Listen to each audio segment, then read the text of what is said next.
What's good, y'all? It's Holy, and I ain't gonna lie, it's been a little minute. But I'm back on my shit, and I'm back with another motherfucking video.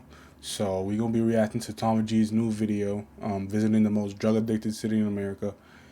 Most of his videos be fire, so I'm sure this one's gonna be good. So just, get your popcorn and shit, and get ready. I'm about to play this motherfucker right now. First hit of meth feel like? Superman. Now we are seeing students as young as first grade who have had drug issues. What percent of guys that are slaying you think waste their shit?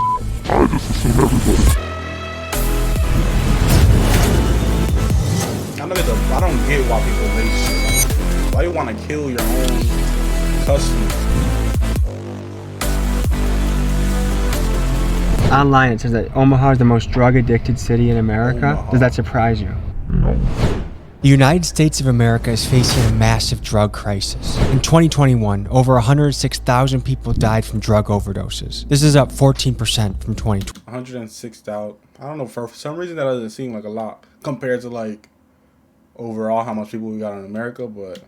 The main culprit in this story is fentanyl. Next to the fentanyl crisis wreaking havoc in communities across the country, overdoses, drug seizures, and concerns continue to grow from coast to coast. The victim can be seen buying the fentanyl, then walking over to the front lot door of of the people gas overdosing station for before fentanyl. collapsing. A snapshot of America's fentanyl crisis. An average of one person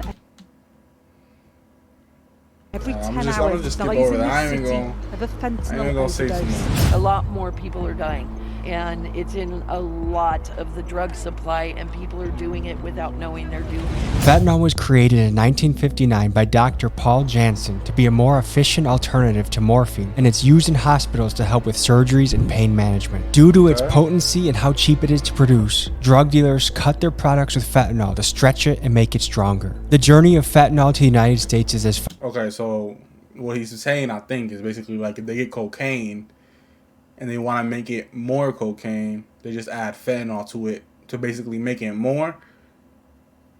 But that's fucked up. I ain't even gonna lie. That's fucked up. follows. Much of it is created in China and India, and it's sold to Mexican criminal organizations like the Sinaloa cartel. It's then smuggled across the border, and it's been flooding the American streets. Today, we visit the most drug-addicted city in America, Omaha, Nebraska. Top in the nation for meth, cocaine, marijuana, and heroin. We speak with addicts, people in recovery, drug dealers, and law enforcement. Let's hit the streets.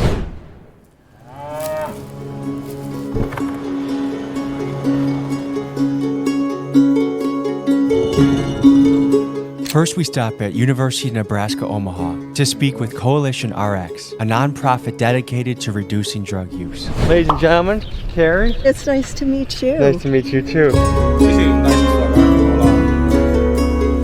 We're seeing big pharma on the streets, and we're seeing a lot of drugs, mainly fentanyl. And the bad thing about fentanyl is just little grams to kill you. If you look at a drug dealer like a business strong it is now. operation, what's in it for them to lace things with fentanyl? It's cheap, and it gives you a good kick of high. It's one of the most dangerous drugs we've ever seen. How is fentanyl getting into this country? Does anyone know the source, where it comes from, how it gets here? The drugs are being manufactured in China, and they're being sold to the groups like Sinaloa in Mexico, and then trafficking it across the border. Federal agents found 300,000 And now that the border is damn near completely open to anybody, it's gonna get worse. And 11 pounds of fentanyl powder. Authorities say the SUV has crossed the U.S.-Mexico border multiple times. Now we are seeing students as young as first grade who have had First grade? Oh, hell no. issues. Now I'm Big damn. pharma, in my mind, they They are way too damn young. the But it's people their that parents' needed fault. to be held accountable. They've been getting off scot-free, if you ask me. My son passed away when he was 18 from an accidental oxycodone overdose right here on this campus, R.I.P. actually. He had just finished his freshman year on a full academic scholarship here, and from what I can tell, he was experimenting with drugs, I believe, because of some stress he was under with grades and different things. And he went to sleep one night after getting some oxycodone from another student, and he didn't wake up that morning. If we meet a drug dealer today that bolsters his business with fentanyl, what would be your message to that drug dealer? What would you like to say to him? Well, I want them to think about their own child or their niece or nephew or the kid next door. Would they want? Even though you want that, they do kid's not life think to about end that. because They don't of what think they're like doing that. to make a buck? They're killing people's kids. Addiction If is anything, they'll giving get up mad if you ask everything them for that. one thing, but recovery is giving up one thing for everything. How many people in this room has either had a family member or know of someone that has overdosed in their circle? Yeah. Since there's fentanyl in a lot of things, you Yeah, can well, carry what- naloxone. So what you do is you put it into your nasal cavity. I don't have the test. I and put then this up their nose. You put this part, and That then you part. just push down, and it will spray. Corporal Crane was I'm equipped pretty sure with a that nasal sobers spray them up, Narcan, like, a prescription instantly. medicine that rapidly reverses the effects of And some people, like real like crack addicts and shit, they'd rather die than you give them that nasal spray and make them sober up. Literally. an Rather overdose. die. Thanks, you guys. Take It care. sobers you Next, up we immediately. had to speak to a former drug dealer that can give us insights on how narcotics are moving through this area. So we're heading to a trap house in Omaha, talk to a dealer, get inside their head. Tell me about the drug scene in Omaha. It's pretty active right now. I mean, when you hit us up saying that there's an epidemic level, I honestly thought to myself, I was like, well shit, the drugs have always really been here. One of the big things right now is meth, a lot of overdoses. Does that make you nervous being in the game? This made me a little nervous, not gonna lie, because nobody really knows, understands what they're doing nowadays, you know what I mean? What do you view as the Bro's voice sounds like a fucking Muppet, bro. impact of fentanyl coming into the game? It's honestly a travesty because it just kills people. What percent of guys that are slaying you think lace their shit? I just assume everybody, because at the end of the day, when they get it, they themselves sometimes don't know if it's been stepped on or cut. Right? Bro, I'm sorry. I cannot take this man serious, bro. I forgot what the Muppet's name is. The fucking green one. Everybody's probably screaming that shit right now, but the fucking green puppet or whatever the fuck. Y'all know who I'm talking about. Kermit. There you go.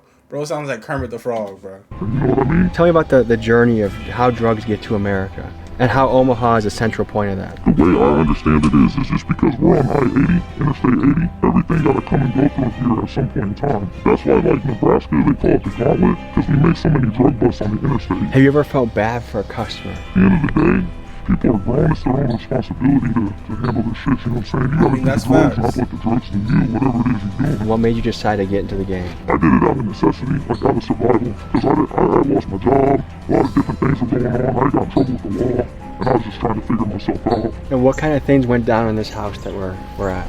This place, man, everything used to go down here. Literally everything. Meth, coke, crack, weed, everything. Like, I got out in 2019. I went away before it ever even got raided. What was your childhood like? It was pretty regular. Do your parents know what you've been up to? Do they know everything? No, but my mom, I love my mom, so she has an idea. Does it surprise you to hear that Omaha is the most drug-addicted city in the country?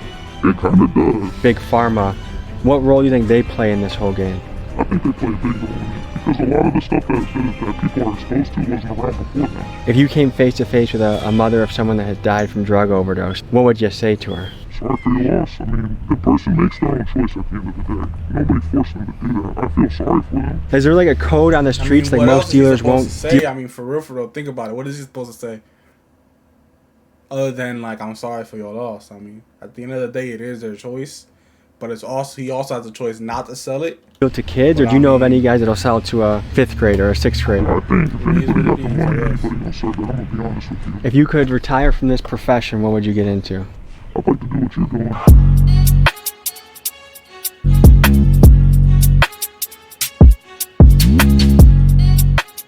Next, we head to a part of Omaha where drug addicts and homeless people are living in tents on the street to get their story and hear what their life is like. Omaha is known as the most drug-addicted city in America. It is. I'm with the outreach program. I'm a psychologist. Fentanyl is the worst thing in the world. They used it when they put you under to do surgery. They quit using it. Well, it disappeared off the docks. They went to Mexico. It comes back to the United States. They stomp on it. What stomping means, they mix it with other things. Young cats like you get it. What can you tell us about life here? Difficult, hot, resources are slim. Do you survive out here all day? Yeah, I'm here 24/7. What gets someone to a point that they're willing to be outside in a tent in 90-degree heat? To get away.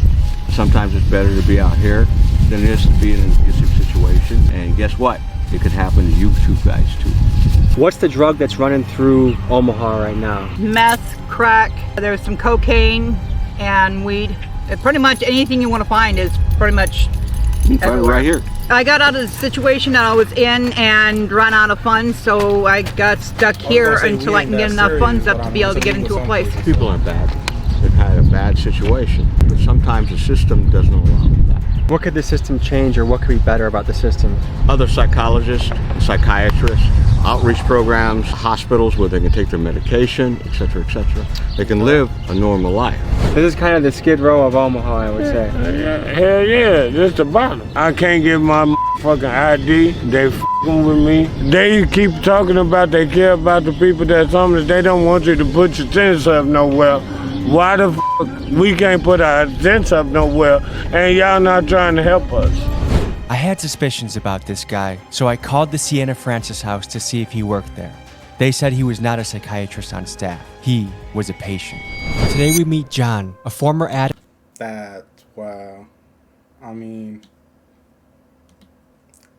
mean, he trusted them, helping so other that's people on on the him. path to But recovery outside the Sienna crazy. Francis Boy, really just house, lied. which is a place leading the charge in helping the homeless, but also one of the highly concentrated areas of drug addicts in the city. It's a sketchy place that plays a central role in this story. The most drug-addicted city in America is arguably Omaha, Nebraska. Does that surprise you to hear? That's the first time I've heard that. I know it's bad here, the fentanyl epidemic, the opioid crisis. I know it's known for the methamphetamine use, but yeah, it's getting worse and worse. So I've got a for-profit counseling agency, Halo Counseling Center. I've been doing that for about the last 8 years, started that in 2015. So we do a lot of work with like the criminal justice system. Most of our referrals come from probations, drug courts, veterans courts, things like that. It's insane. I mean, our business just continues to grow. I started off with just me, myself, and I, and now we're up to 8 counselors, 5 offices, and we still can't keep up. What got you into this?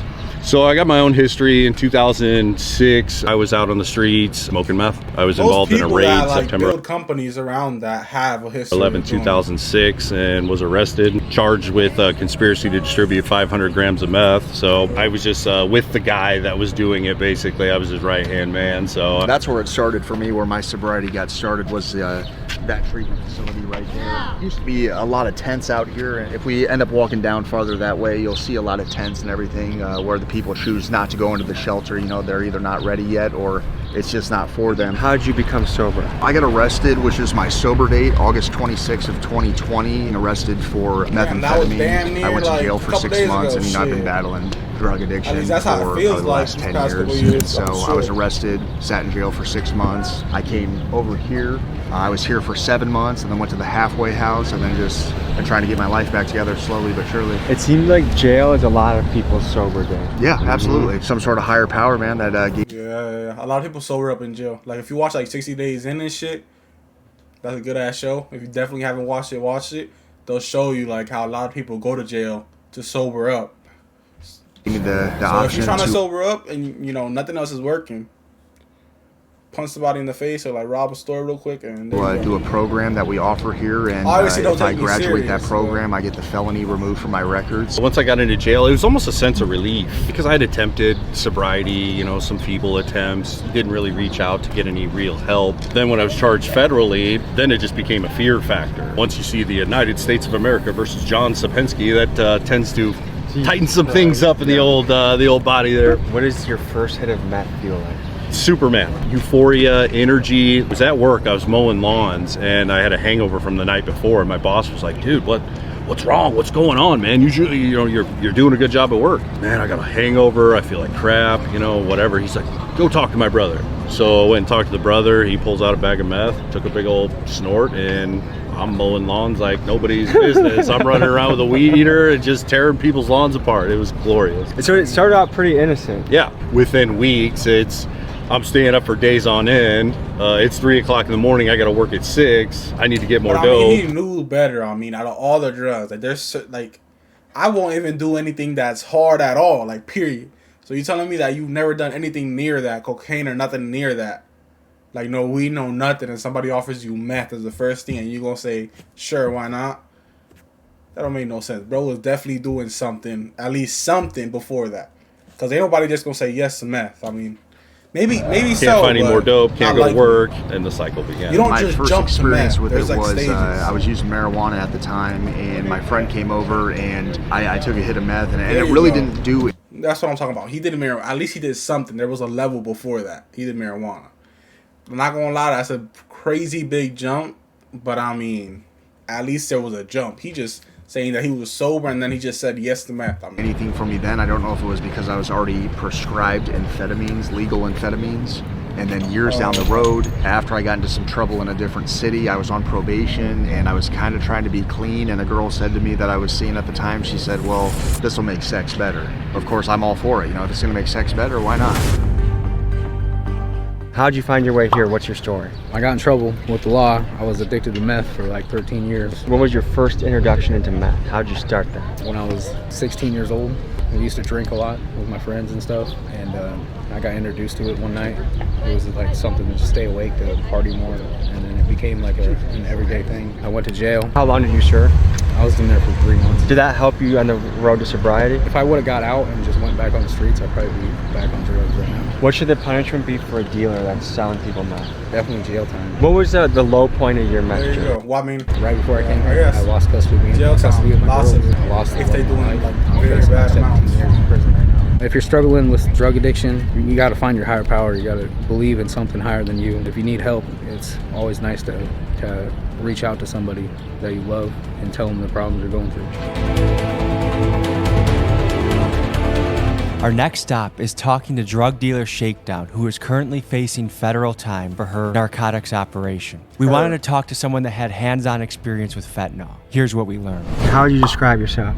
Just try to get $1, take care of my people. So what are you currently up against right now? Facing about 9 to 10 years, manufacturing methamphetamine, fentanyl, cocaine. I've spent 5 years already in prison. You know what I mean? This is federal time, so it's gonna be different. Do you think there's any shot at beating the case, or what are you looking at? No, I don't think so. It's nothing that's gonna stop me from going to prison for some time. I ain't start, really hustling, like selling narcotics and whatnot until 3 years ago, 4 years ago. Before that, I was hitting licks, like robbing people, going to people's cars, going to people's houses, doing what I could to just stay afloat. I ain't gonna lie, like, you about to do years in prison and you don't, like, feel just like, dipping out of the country. I don't know, I feel like if you were about to know that you were about to do 20 years and they let you free like this before you actually go in, wouldn't you, like, want to, like, not do those 20 years and get out of the fucking country? I don't know, maybe that's me, but me personally, I feel like I would want to, like, get the fuck out of the country instead of do that time. I ain't gotta beat nobody up no more. I ain't gotta do all this. You know what I mean? I ain't gotta do all this. Put my life at risk. Put your life at risk. You know what I mean? You put people through that. You put people's kids through that. Have you ever felt bad for a customer? Before I ever started selling fentanyl, I lost my girlfriend. My girlfriend before this, I didn't give a f***. I was like, if I'm gonna lose somebody, y'all gonna lose somebody. I kind of like numbed up after a while. Like, what are the drugs that are going through Omaha right now? Like, what are the biggest drugs that people are selling? Fentanyl super heavy right now. They don't even want heroin no more. Fentanyl is synthetic heroin. That's what they're going for. They want that shit immediately. What was your childhood like? I was in the system. I was locked up. Like, I've been locked up since I was 14. What were you booked for? Distributing and conspiring to confederate methamphetamine, fentanyl, and cocaine over 400, but less than 700 grams. How much money does all that cost? That'd be like 50,000. And then what can you flip that into? You get 50,000 straight up, but you ain't find people, you gonna flip that to 150,000 easy. The first hit of fentanyl, what is that like? If you are constantly a person that deals with trauma and traumatic situations,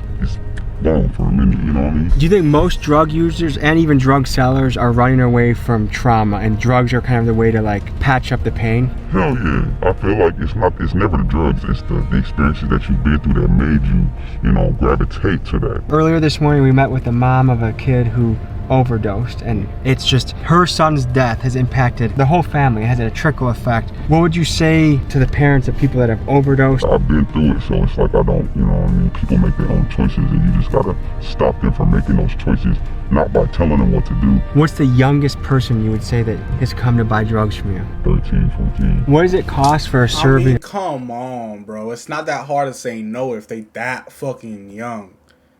Like, you could tell, like, he knows the age, so that means that he asked them, and he still decided to sell that shit. Like, at that point, you're just a piece of shit. But you're fat now. You going to jail anyways. Take them 20. I wish you the best. Tell me a little bit about your story. Well, I was living out in Omaha, and the Perk 30s were really huge, and that's how I started using, I've heard that in rap songs. Yep. Perk 10, I just popped that Perk 10. Perk 30, I just popped that Perk 30. Everyone talks about the perk 30s. They glamorize using the perk 30s, getting fucked up on the perk 30s, but honestly, laced with fentanyl, super addictive. A lot of it is the chemical dependency in your body. It's not so much you wanting to get high anymore, it's your body physically needs it. My drug addiction really took everything from me. The number one thing on my mind all the time was getting high and using. How long have you been clean for? I've been clean for 70 days. What is your plan to make sure you don't fall back? Those withdrawals, man, when I went through withdrawals and treatment, it felt like I was on my deathbed, you know? Couldn't sleep, I couldn't eat, I was throwing up, and that's a big reason why I feel like I can't go back, is just because I know the hold that it'll have on my life. I was spending $500 a week on my drug habit. What was rock bottom for you? I was staying in someone else's house, no money, selling my own things on Facebook, so that way I had money to get high, and even then I was maybe using one time a day and I was still really sick. Addiction doesn't discriminate, you know? People think that it's only low-class people who get addicted to drugs, but honestly, anyone can get addicted to drugs. I was very fortunate growing up. When I was finally on my own, I met a man who kind of veered my life in a different direction, and I chose to take that path. I can't imagine what it's like doing your job in this area. What is it like? You get used to it. I mean, that's what you signed up for, right? What would you do to help a city like this? I really don't have an answer for you. I guess you can either invest money into the incarceration side, or you can invest money into the rehabilitation side. So you gotta go for rehabilitation, right? Yeah. I mean, you wanna help people as best you can. You don't wanna incarcerate them for life. What percent of the calls you would say you have to answer to are drug related? Probably more than half. We appreciate what you're doing, and thank you. Yeah, you all take care, right? I appreciate everybody that stayed until the end. I'm not sure if any of my other videos are up right now, but if they are, make sure to check them out. And God bless. Have a nice day or the rest of your day. And yeah, bye.